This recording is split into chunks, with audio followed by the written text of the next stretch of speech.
آلین جمع ہے علی کی، کئی علی ملتے ہیں تب آلین بنتا ہے۔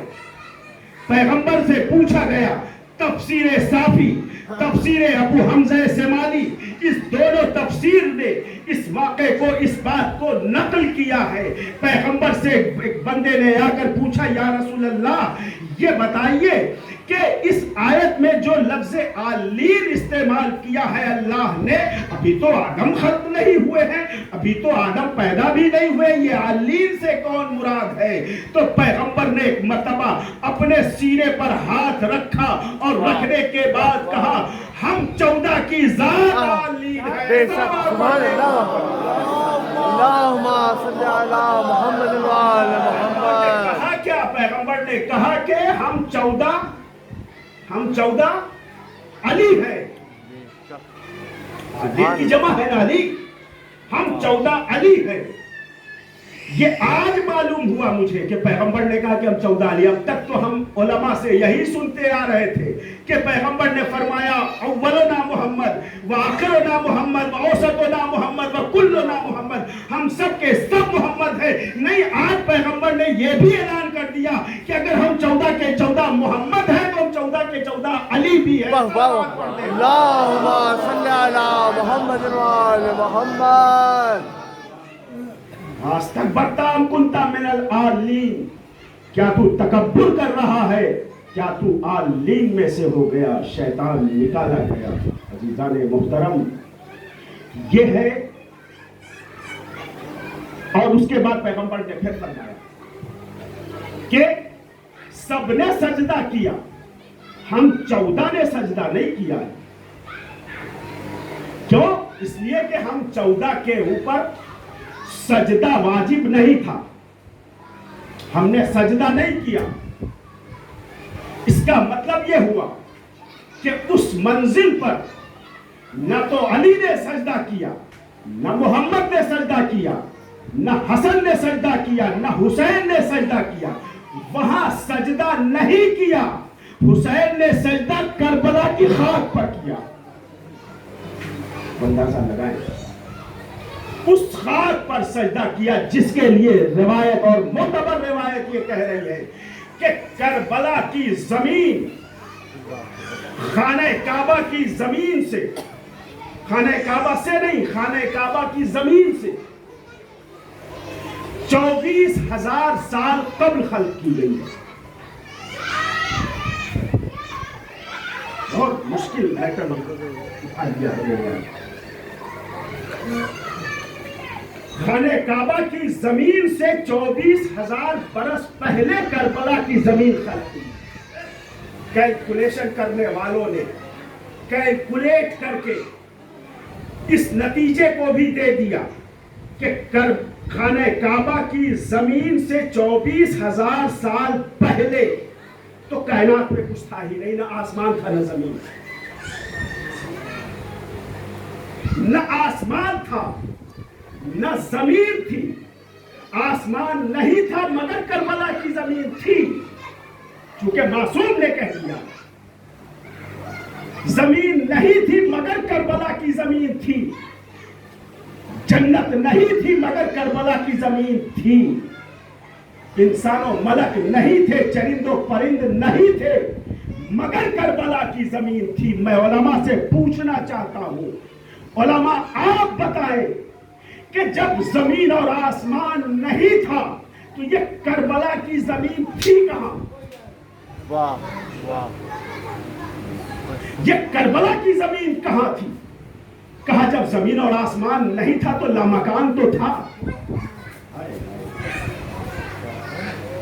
جب زمین اور آسمان نہیں تھا، کچھ بھی نہیں تھا، پھر بھی لامکان کی ذات تو تھی، واجب الوجود تو تھا، وحدہ لا شریک تو تھا، وہ خالق و مالک تو تھا، وہ کائنات کا رازق تو تھا۔ تو کربلا کی زمین اس وقت بھی تھی۔ اس کا مطلب یہ ہوا کہ حسین ابن علی کا ایک سجدہ سر زمین کربلا کے اوپر اس وقت جب کائنات میں کچھ بھی نہیں تھا تو یہ زمین موجود تھی، کہاں تھی؟ وہی تھی کہ جہاں لامکان تھا۔ کربلا کی زمین، آپ عظمت کربلا کو سمجھے، کربلا کی زمین وہی تھی کہ جہاں لامکان تھا۔ تو جب کربلا کی زمین وہاں تھی جہاں لامکان تھا، جس پر حسین نے سجدہ کیا، تو اب حسین ابن علی کی عظمت کا اندازہ کون لگا سکتا ہے کہ حسین کہاں تھے اور کب تھے اور کیسے تھے؟ یہ منزل عشق کی بات ہے، یہ معرفت کی کمال کی بات ہے، یہ محبت کی بلندی کی بات ہے کہ حسین ابن علی کہاں تھے۔ ایک شخص مصلی بچھائے، مصلی پر کھڑا، مصروف عبادت ہے، اس کے پہلو میں بھی ایک شخص کھڑا مصروف عبادت ہے۔ اس نے دیکھا کہ وہ شخص جو مصلی بچھائے ہوا ہے اپنے دونوں ہاتھوں کو آسمان کی طرف بلند کیے ہوا ہے۔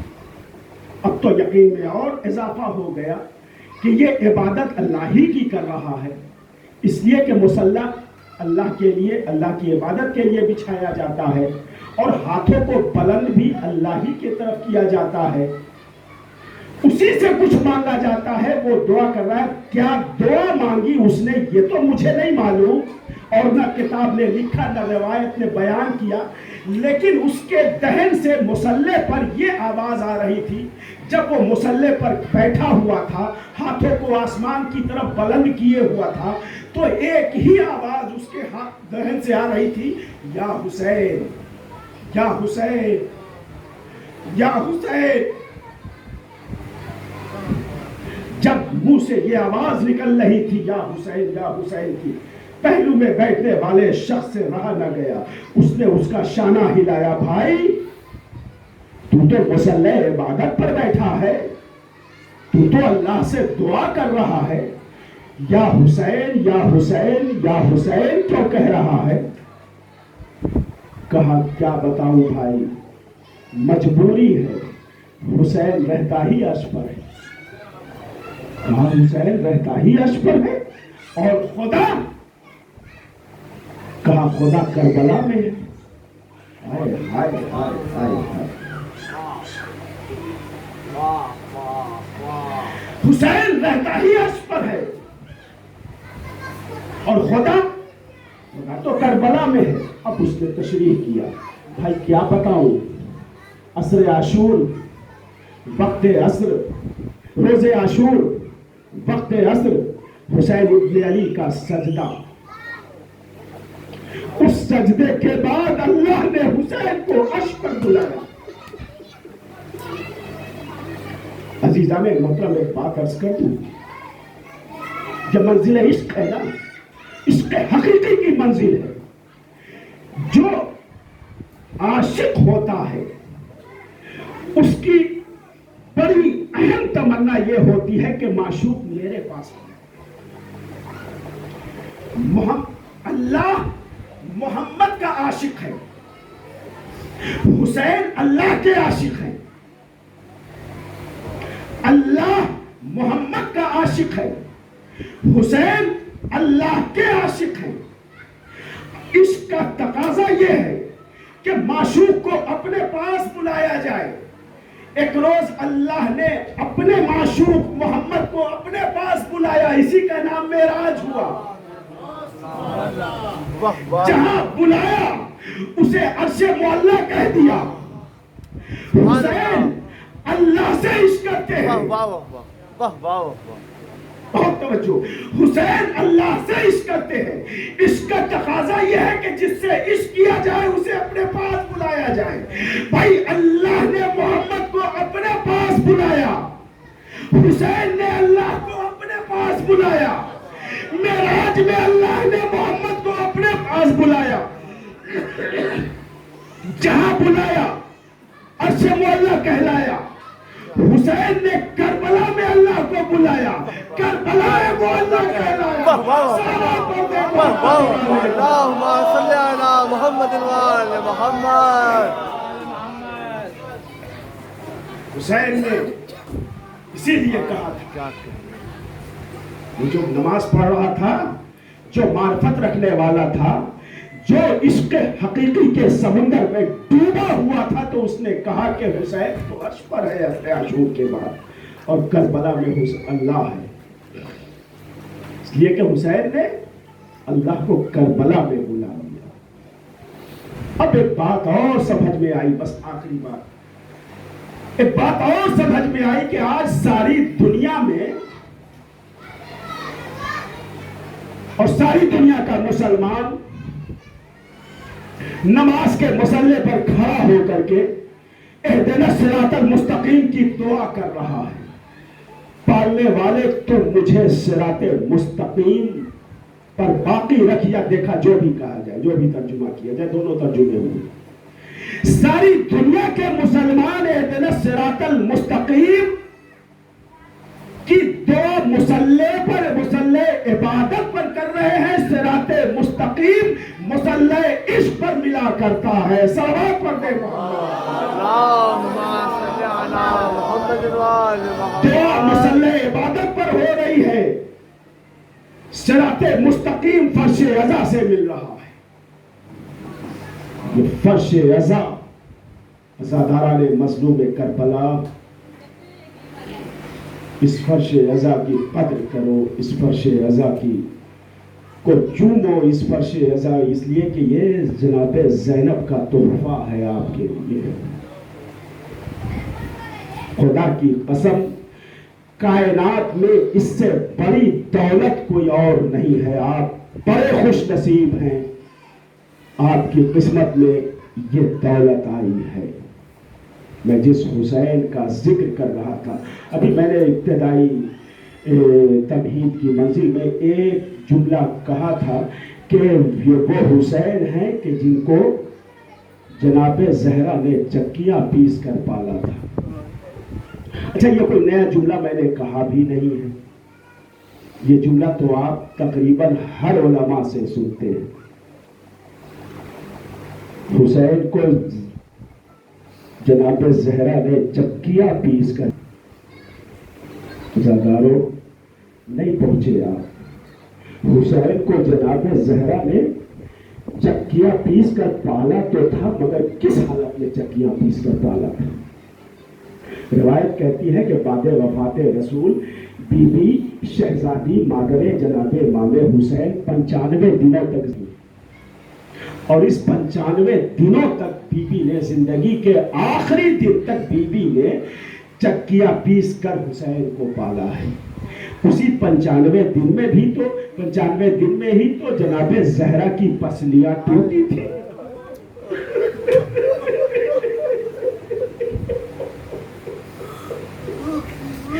راوی کہتا ہے کہ جناب زہرا نے چکیاں پیس کر پالا ہے، مگر کیسے پیسا؟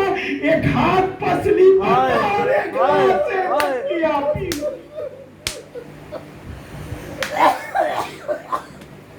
جس کی پسلی ٹوٹ جاتی ہے نا، ڈاکٹرز کا بھی یہ اتفاق ہے کہ اسے بڑی تکلیف ہوتی ہے، خاص طور سے سانس لینے میں بہت اذیت ہوتی ہے. جناب زہرا نے امام حسین کو اس حالت میں چکی پیس کر پالا ہے. عزاداروں، اب انصاف آپ کے ہاتھوں میں ہے کہ اس حسین کو جناب زہرا کیسے تنہا کربلا جانے دیتی.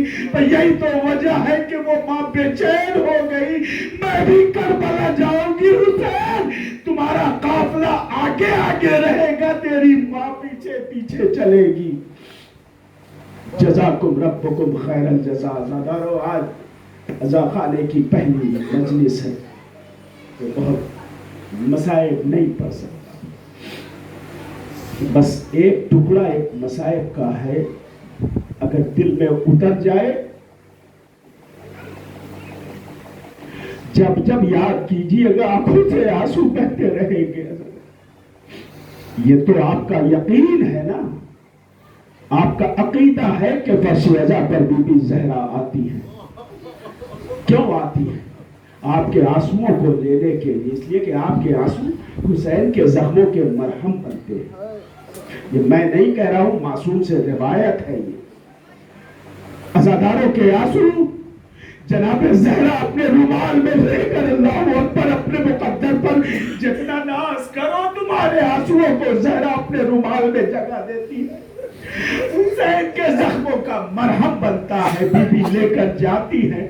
عزاداروں، کربلا میں ایک بزرگ عالم دین جو اکثر کربلا معلی زیارت امام حسین کو جایا کرتے تھے، حسب معمول ایک مرتبہ وہ بزرگ عالم دین کربلا معلی گئے. محرم کے دن آ چکے تھے. مجلس پڑھا انہوں نے کربلا معلی میں ذریعہ امام حسین کے پاس. روتے روتے ایک مرتبہ آنکھ لگ گئی. اب جو آنکھ لگی تو اس عالم دین، اس بزرگ عالم کی نے خواب میں دیکھا کہ سرکار سید الشہداء سامنے کھڑے ہیں، مگر عالم یہ ہے کہ پورا جسم لہو لہان ہے، جس میں کوئی جگہ باقی نہیں ہے جہاں پہ زخم کا نشان نہ ہو، خون رس رہے ہیں. دونوں ہاتھوں کو جوڑ کر اس عالم دین نے ایک مرتبہ آقا کی خدمت میں عرض کیا، آقا یہ آپ کے جسم پر اتنے نشان، یہ زخم کیسے ہے؟ کہا تو نے کربلا کو یاد نہیں کیا، تو نے کربلا کو نہیں دیکھا؟ ارے اسی کربلا میں 1900 زخم میرے جسم پر لگے تھے. وہ عالم دین روتے روتے خش کھا کر گر گئے، بیدار ہوئے. دوسرا دن آیا. جب دوسرا دن آیا پھر حسب معمول رات کا وقت ہوا. اس عالم دین نے مجلس پڑھی. مجلس پڑھتے پڑھتے روتے روتے پھر وہیں پر آگ لگ گئی. اب جو آگ لگی تو پھر خواب میں دیکھا کہ سرکار تشریف لائے، لیکن آج انداز بدلا ہوا ہے. کل جو انہوں نے دیکھا تھا کہ جسم پر زخموں کے نشان تھے، آج جسم پر زخموں کے نشان تو نہیں ہے. ہاں، 2 زخم ایسے ہیں کہ جس سے اب بھی خون رس رہا ہے. تو دونوں ہاتھوں کو جوڑ کر قدموں پر سر رکھا. آقا کل میں نے آپ کو دیکھا تھا، آپ کے جسم سے جسم لہو لہان تھا، جسم پر زخموں کے نشان تھے. آقا وہ نشان کیا ہو گئے؟ یہ 2 زخم کیسے ہیں؟ ایک مرتبہ حسین نے کہا، ارے کل رات مجلس عزا برپا تھی، میری ماں فاطمہ گئی تھی، عزاداروں کے آنکھوں کے آنسو، ارے ان آنسوؤں نے میرے زخم کو منتمل کر دیا. عالم دین نے پوچھا، آقا یہ 2 زخم کون سے ہیں جو اب تک نہ منتمل ہو سکے؟ کہا بھائی یہ نہ پوچھو، ارے ایک زخم تو علی اکبر کی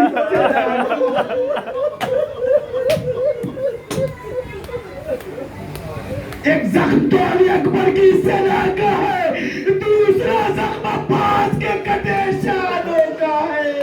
ارے یہ زخم منتقل نہیں ہو سکتا. میں روز محشر اسی حالت میں پیش پروردگار عالم جاؤں گا. مالک انصاف تیرے ہاتھ ہے، میرے اکبر نے کیا بگاڑا تھا، میرے عباس کی خطا کیا تھی.